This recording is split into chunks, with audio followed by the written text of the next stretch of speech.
Assalamu alaikum wa rahmatullahi wa barakatuh. Le cours qui sera traité dans cette vidéo est sous le titre Notion de pH, solution acide et solution basique. On va étudier le son, si vous voulez, il y a la notion de pH et quel est son rôle, quelle est son utilité.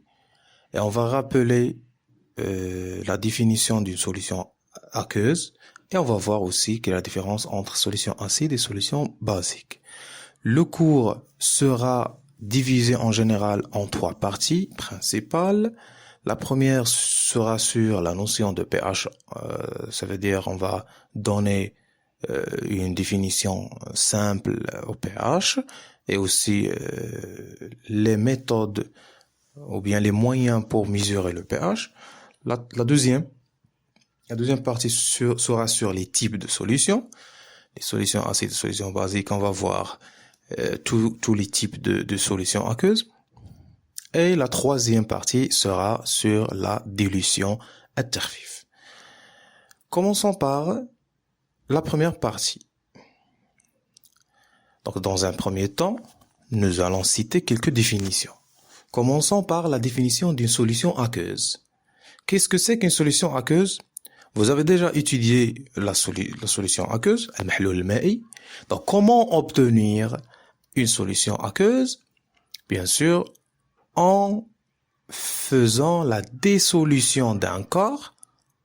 On fait dissoudre un corps, qu'on appelle en général un soluté, dans un autre corps. Ici, c'est de l'eau, toujours de l'eau, puisqu'on parle d'une solution aqueuse, ma'i, alors ici on utilise l'eau, qu'on peut appeler le solvant, d'accord? Donc on fait la dissolution d'un corps, que ce soit un corps solide, liquide ou gazeux, dans un autre corps ou bien dans l'eau en général. Le corps ou bien le mélange obtenu est appelé la solution aqueuse. Donc si on veut maintenant reformuler une définition simple pour la solution aqueuse. Donc c'est quoi la solution aqueuse? C'est un mélange. Elle est comment? Elle est homogène. Hein? C'est un mélange homogène. Comment obtenir ce mélange? Elle est obtenue par la dissolution d'un corps dans l'eau. D'accord? Donc c'est ça la première définition. Une solution aqueuse est un mélange homogène obtenu par la dissolution d'un corps dans l'eau. Et voilà, dans ce cours, nous allons étudier surtout les solutions aqueuses et on va essayer d'étudier l'acidité de ces solutions. On va pas s'intéresser à autre chose, mais on va s'intéresser surtout on va se focaliser sur l'acidité. Ça veut dire الحموضة ديال هذوك المحاليل. غندرسوا الحموضة يعني اش؟ يعني بحال كيكون عندنا واحد لا سوليسيون اكوز، واحد المحلول مائي، واحد الخليط، وبغينا ندرسوا ليه الحموضة، بغينا نعرفوا واش حامض غير شوية ولا حامض بين وبين ولا حامض بزاف ولا. هذا هو الهدف من هاد الدرس او من هاد الفقرة بالضبط.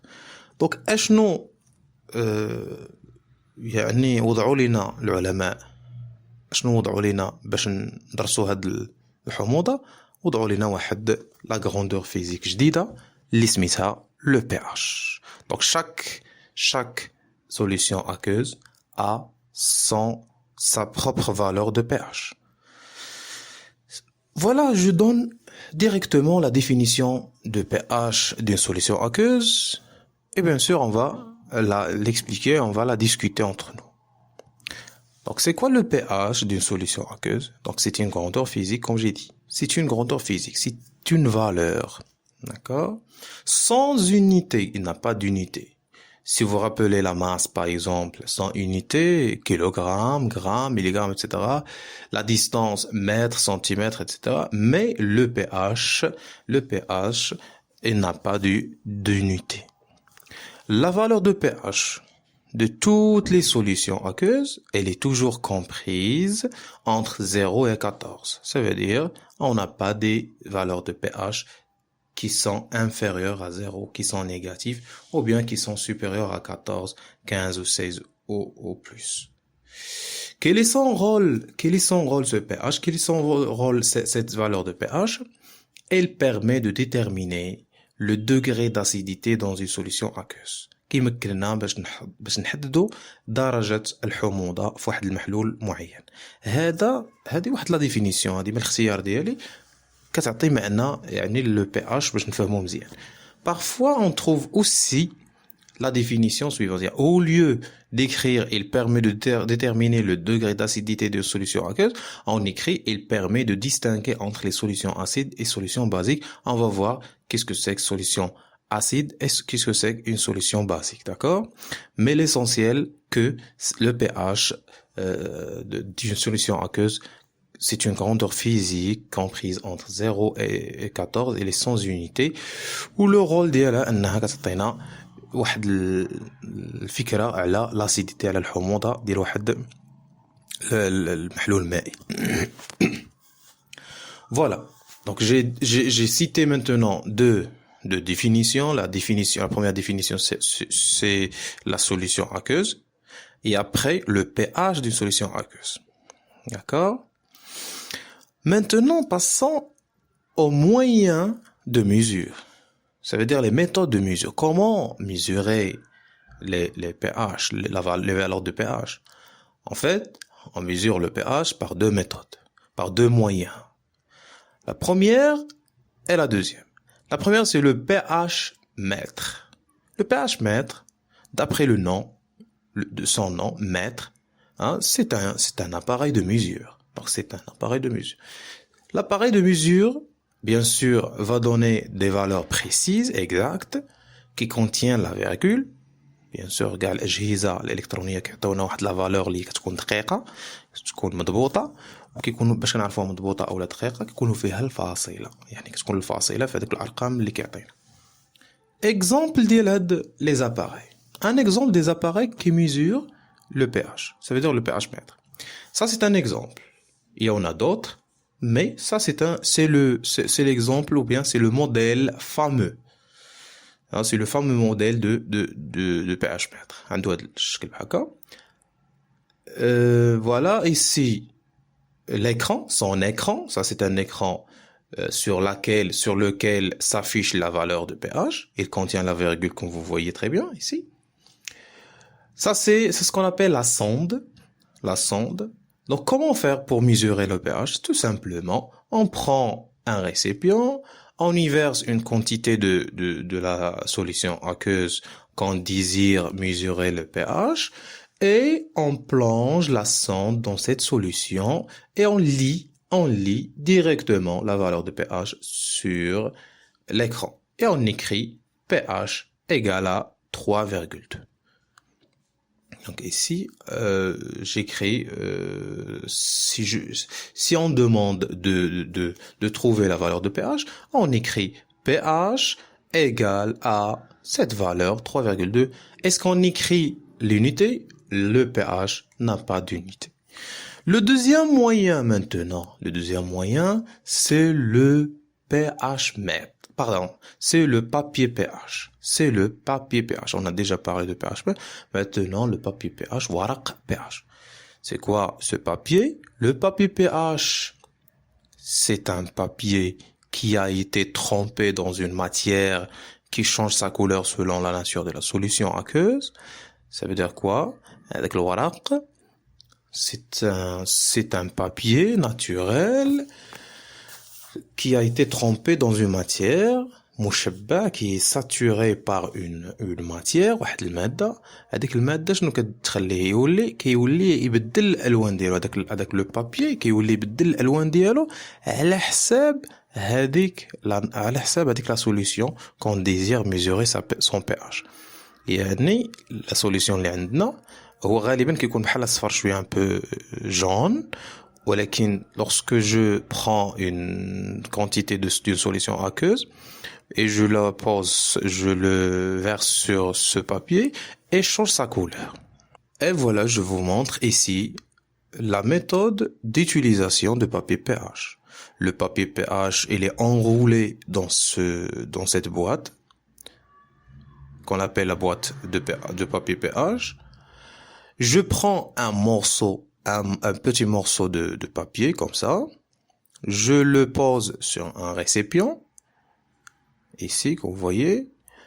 Et maintenant, on prend des petites gouttelettes de la solution aqueuse qu'on veut mesurer son pH, comme ça, des gouttes. Alors, vous voyez très bien que la couleur de papier pH change.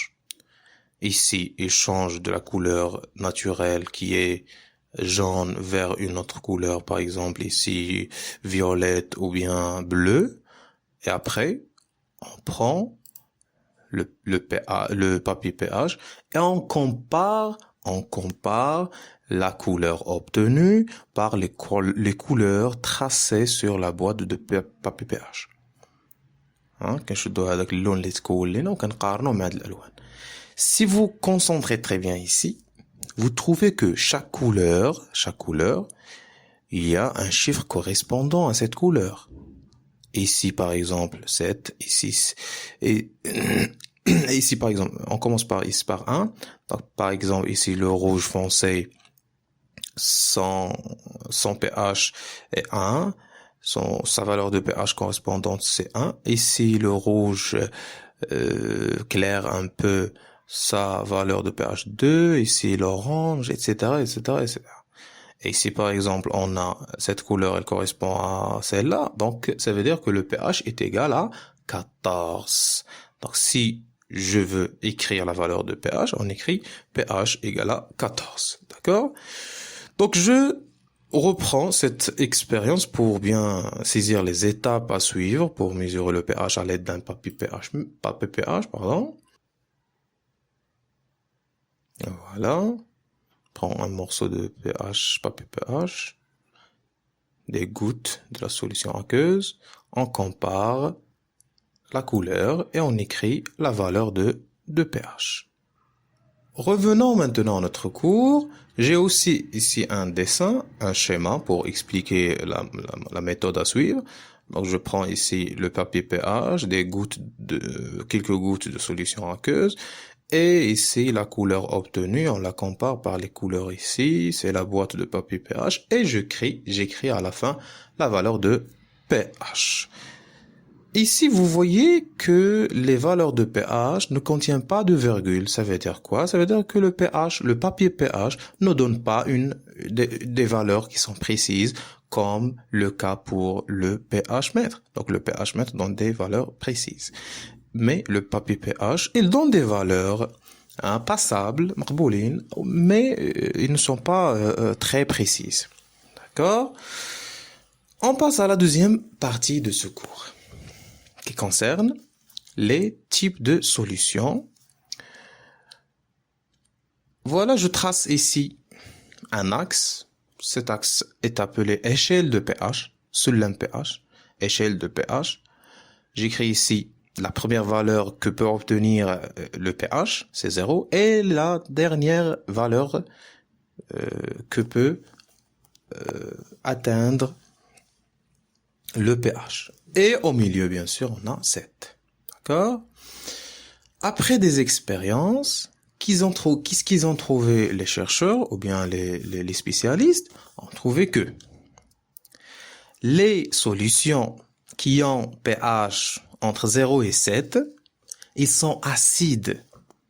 لقاو بأن هذوك les solutions اللي عبروا لهم pH ديالهم ولقاوه il se trouve il est compris entre 0 et 7 لقاهم بأنهم عندهم واحد نسبة الحموضة يعني حامضين حتى في المذاق ديالهم كنلقاوهم حامضين بيان سور ماشي كلهم نقدروا نذوقوهم لأن كاينين وحدين خطيرين ولكن المهم أن المذاق ديالهم حامض ولقاو بأن الاخرين اللي عندهم pH ما بين 7 و 14 ما عندهمش داك المذاق ديال الحموضه يعني ils ne sont pas acides عندهم واحد المذاق si vous voulez c'est le goût contraire à l'acidité c'est ils ont appelé ce goût basicité.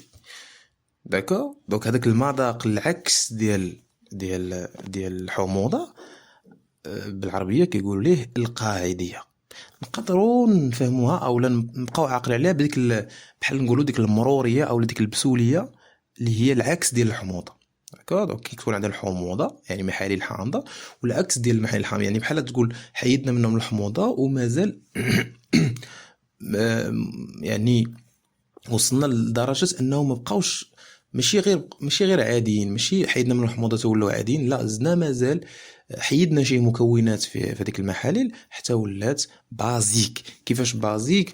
يعني قاعدية، يعني نقدروا نعقلوا عليها بانها مارة شوية او لا باسلة شوية. داكور. دونك اش قلنا دابا؟ il y a des solutions acides qui ont pH entre 0 et 7 et des solutions basiques entre 7 et 14.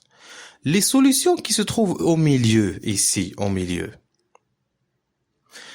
ils n'appartiennent pas ni aux solutions acides, ni aux solutions basiques.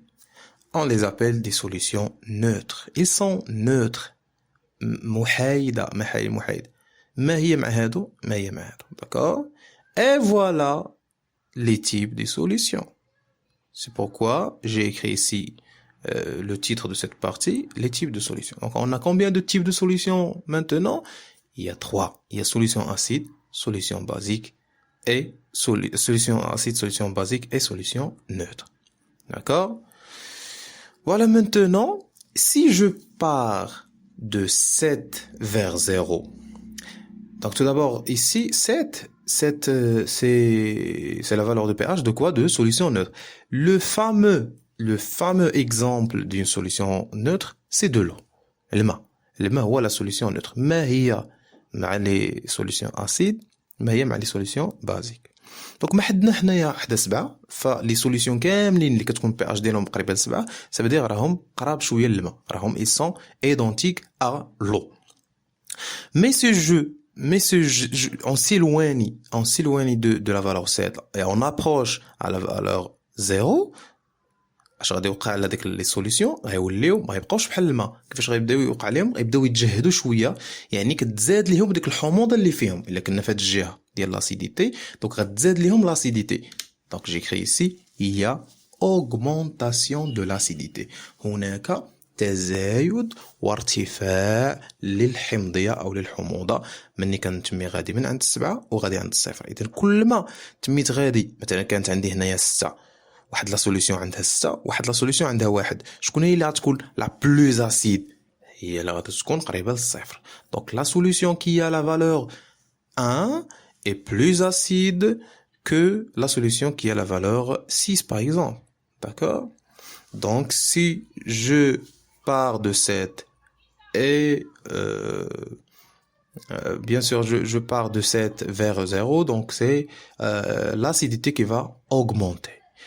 Dans l'autre côté, on parle plus de solution acide, on parle de solution basique. Si j'éloigne de la valeur 7, mais je pars vers la valeur 14, il y a quelque chose qui va augmenter. Mais ici, c'est la basicité qui va augmenter. Donc il y a une augmentation de basicité. يعني ديك المرورة أو ديك القاعدية ما حدي أنا قريب للسبعة، فلا بازيسيتي كتكون عادية شوية قريبة للماء كما قلت لكم، لأن 7 ديال الماء. كل ما بعدنا من 7 و8 غادي عند 14 اش غيوقع على ديك لا بازيسيتي va augmenter. غيولي يعني نعطيو un exemple comme tout à l'heure. Donc un exemple, par exemple ici on a une solution qui a une valeur 8 et ici une valeur 13. Donc quelle est la solution qui est la plus acide?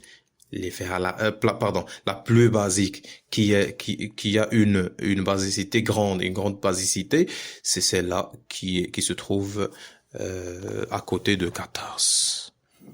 D'accord? Donc, si on a à côté de 7 et on s'éloigne de 7, il y a augmentation. Si je suis dans le côté des solutions acides, il y a augmentation de l'acidité. Si je suis dans le côté des solutions basiques, il y a augmentation de basicité. D'accord? Voilà, maintenant, si vous avez bien saisi ça, on passe à une autre chose. Toutes ces solutions, que ce soit solution acide, neutre ou basique, ils contiennent des ions. Et surtout les ions suivants. On a un ion H+, c'est l'ion d'hydrogène. Et un ion OH-, c'est c'est l'ion hydroxyde. Si vous voyez très bien, toutes les solutions contiennent les ions H+, et les ions OH-. Les ions H+, ici, les ions OH-, les ions H+, les ions OH-. Mais quelle est la différence entre les deux, entre les trois types?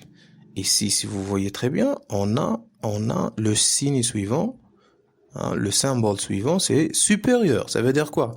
Ça veut dire que le nombre des ions H+, est supérieur au nombre des ions OH-.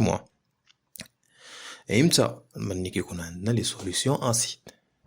وفي les solutions basiques, عندنا le symbole ديال inférieur. Ça veut dire le nombre des ions H+ est inférieur au nombre des ions OH-. Et pour les solutions neutres, on a le nombre des ions H+ est égal au nombre des ions OH-. D'accord?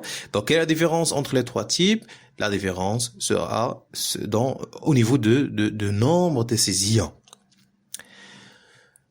On ne parle pas de nombre ici, puisqu'on parle des ions. On va remplacer le terme nombre par le terme concentration. D'accord? Qui est noté par les crochets. Donc, puisque j'écris ici les crochets, on va lire cette écriture. La concentration de H+ supérieure à la concentration de OH-. La concentration de H+ est égale à la concentration de OH-. La concentration de H+ est inférieure à la concentration de OH-. Mais le sens de la concentration, c'est identique au nombre. Donc, بحال كنقول العدد le nombre ديال H+ في واحد لا سوليسيون راه سي ايدونتيك على كونسونطراسيون. يعني ما نتخلوش حنا من هاد التسميه، ولكن راه المعنى ديالها تقريبا المعنى ديالها راه هو لو نومبر ديال هادوك لي زيون في واحد لا سوليسيون. داكور؟ يعني كيفاش؟ يعني الا شدينا واحد لا سوليسيون اسيد وحسبنا هادوك لي زيون بشي طريقه معينه نتخيلوها، وحسبنا ال OH- فالعدد ديال H+، يعني الكونسونطراسيون ديالهم، يعني العدد ديالهم لو نومبر ديالهم في هذيك لا سوليسيون غيكون كبر من العدد ديال OH-. امتى؟ ملي كتكون سوليسيون اسيد. وملي كنكونوا في سوليسيون بازيك اللي حسبنا H+ كيكونوا قلال، ولكن شكون اللي كثير؟ OH-. بينما بالنسبه لي سوليسيون نوتر كيكونوا قد لو نومبر ديالهم كيكونوا قد. داكور؟ فوالا. Pour les solutions acides, je connais qui compte كتير. Quel est l'ion dominant? المهيمن اللي موجود بزاف les solutions acides, c'est H+. C'est pour cela on l'appelle l'ion responsable de l'acidité. هو الايون او الايونات المسؤوله على الحمضيه. يعني هما اللي كيخليو هذيك لا سوليسيون تكون اسيد. لما كانش هاد H+ راه ما كاينش l'acidité. D'accord? وبور لي زيون الاخرين OH- فين كيكونوا كتار؟ كيكونوا في لي سوليسيون بازيك. اذا اش غنسميو OH-، كيسكون فا لابلي؟ on va les appeler des ions responsables de la basicité. Donc si je vous pose la question quels sont les ions responsables à l'acidité, donc vous allez répondre les ions d'hydrogène H+. Et si je pose la question quels sont les ions responsables de la basicité, vous allez me répondre ce sont les ions OH-. D'accord? Et voilà, on a terminé la partie de solution, bien les types de solutions. Passons maintenant à la dernière partie de ce cours. On parle ici de la dilution, la dilution. Voilà, comment faire pour diluer une solution? Pourquoi faire la dilution? Tout d'abord, vous savez que les solutions concentrées sont dangereuses.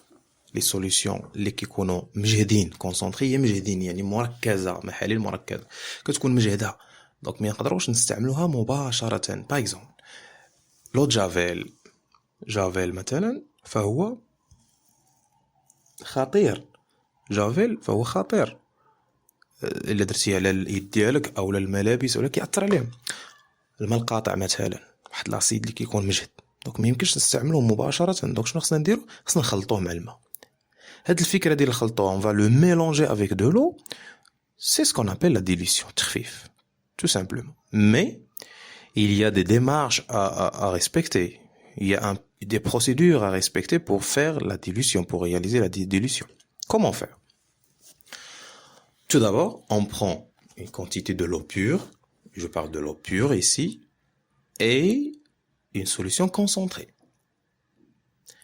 Et j'ajoute une toute petite quantité de solution concentrée à l'eau pure. Et pas l'inverse. On ne doit pas verser la solution concentrée dans le récipient et puis on rajoute l'eau pure. Non. Donc on doit commencer toujours par verser une grande quantité de l'eau pure et on ajoute un petit volume de la solution concentrée. Donc ici, la méthode à suivre. La dilution se fait comment? En ajoutant un petit volume d'une solution commerciale concentrée. Pourquoi commerciale? Ça veut dire اللي كنشريوها يعني من عند المحلات اللي كيبيعوا هذوك لي سوليسيون بطبيعة الحال كنشريوهم كونسونطري بحال لو جافيل باغ اكزومبل كيكون مجهد بحال الماء القاطع مثلا بحال بزاف لو فينيغر مثلا الخل ايتترا ايتترا. دونك كاع دوك لي سوليسيون سانيكروا مثلا دونك سانيكروا كناخذوها وكنقدروا نزيدوها الماء داكور. دونك كناخذوهم مركزين مجهدين كونسونطري هما دونك سوا سمعتو كوميرسيال او لا كونسونطري راه نفس المعنى. كنضيفوهم لاش دونك en ajoutant un petit volume d'une solution commerciale concentrée à l'eau pure et pas l'inverse. et pas l'inverse. دونك مخصناش نضيفو الماء هو اللي نضيفوه لا solution concentrée. D'accord? Pourquoi? Afin d'éviter sa volatilisation. تطاير. أنه حيت إلا درنا العكس il risque أنه يكون عندنا واحد volatilisation واحد التطاير ديال هذوك النقيطات ديال هذيك لا سوليسيون كونسونطري تقدر تطاير وبالتالي تسبب لنا في مشاكل. تقدر تطير من هذاك الريسيبيون ou bien ممكن تكون واحد l'augmentation de la température. Il peut y avoir une augmentation brusquement. La température peut augmenter brusquement. Et bien sûr, cela va conduire va causer des dangers au niveau de peau par exemple, ou bien la santé de la personne qui manipule et qui réalise l'expérience. Et son entourage aussi. D'accord? Voilà, maintenant, on sait tous la méthode à suivre, la méthode à respecter, les démarches à respecter pour réaliser la dilution. Voilà, maintenant, si on a une solution qui est acide et on va la diluer. Donc, lorsqu'une solution qui est acide, il sera dilué. Son pH va augmenter. Et lorsqu'on a une solution qui est basique et on va la diluer, son pH va diminuer. Donc le pH d'une solution basique diminue lorsqu'il est dilué. Comment? Rappelez-vous l'échelle de pH. Je trace l'échelle de pH. On a ici des solutions neutres. وعطيتكم أنا مثال le fameux exemple, la fameuse solution neutre, c'est de l'eau, le main, surtout l'eau pure. Donc lorsque je réalise la dilution, là normalement on ajoute de l'eau. يعني ايش؟ هذوك les solutions basiques اللي زدتهم الماء بحال اش غيوليو؟ غيبداو يقربوا عند السبعة باش يبداو يقربوا يوليو بحال الماء. عاوتاني les solutions acides حتى هما اش غيوقع لهم؟ غيبداو يقتربوا شوية من 7. D'accord? Ça veut dire que le pH, toujours, au cours de la dilution, on approche toujours de 7. حيت حنا اش on ajoute de l'eau pure. Et puisqu'on ajoute de l'eau pure aux solutions acides et on ajoute l'eau pure aux solutions basiques, donc ils vont commencer à, ou bien leurs valeurs de pH vont s'approcher à 7. Et si je pars des acides, des solutions acides, la valeur de pH va s'approcher à 7, ça veut dire il va augmenter pour s'approcher à 7. C'est pour cela que j'écris ici le pH d'une solution acide augmente lorsqu'il est dilué. Et pour les solutions basiques, lorsqu'ils seront dilués, ça veut dire que leurs valeurs vont s'approcher à la valeur 7, au pH 7. Ça veut dire, de 14 vers 7, ça veut dire la valeur de pH va diminuer pour s'approcher à 7. C'est pour cela que j'ai écrit ici, le pH d'une solution basique diminue lorsqu'il est dilué. Et la règle générale, c'est que au cours de la dilution, la valeur de pH approche ou bien s'approche toujours de la valeur 7. Et voilà la fin de notre cours. J'espère que vous avez bien compris toutes les parties de ce cours et au revoir. Wassalamu alaikum wa rahmatullahi wa barakatuh.